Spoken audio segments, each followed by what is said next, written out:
Today, let's talk about a little-known occasion in the Old Testament. I'm going to talk to you about the man of God and the false prophet, reading to you from 1 Kings chapter 13, verses 18 and 19, where we read. He said to him, "I too am a prophet, as you are. And an angel spoke to me by the word of the Lord, saying, Bring him back with you to your house, that he may eat bread and drink water." He was lying to him. So he went back with him and ate bread in his house and drank water. It's one of the strange passages in the book of 1 Kings. The Lord spoke to a man of God from Judah and told him to go and rebuke King Jeroboam of Israel.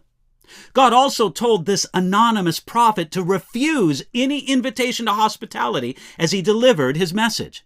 He was to say his word from God and then return directly to Judah.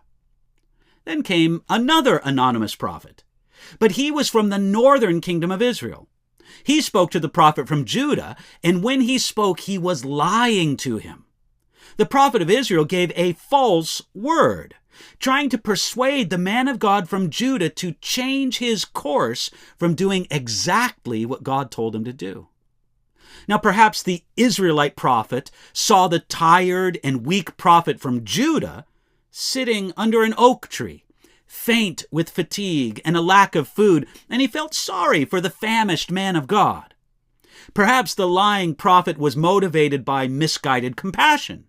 No matter what his motivation was, his sin was great because he not only lied, he also represented God as a liar.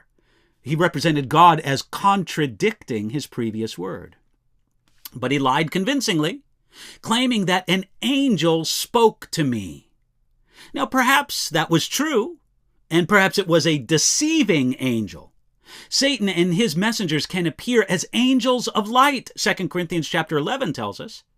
One way or another, the deception worked, and he went back with him and ate bread in his house and drank water.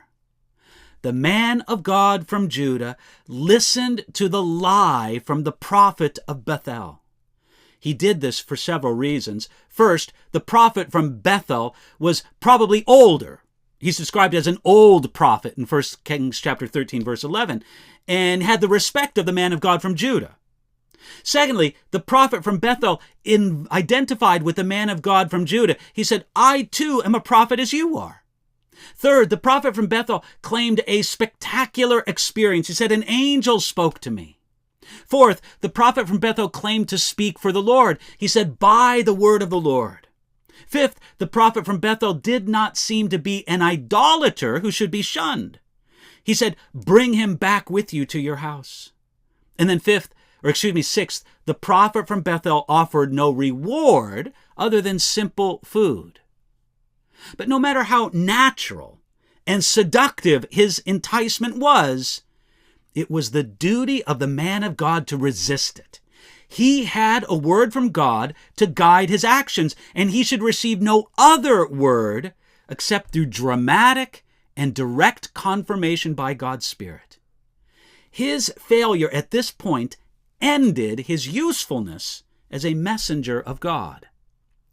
The devotional writer F.B. Meyer well applied the lesson to our life. He said, "When we have received a direct command fresh from the lips of Christ, we must act on it and not be turned aside by different suggestions made to us through the lips of professing Christians. Deal with God at first hand." Now, there may be many reasons why it seems sensible to disobey a command from God, but it's our place to simply trust and obey. There really is no other way, and that's something God wants us to live today.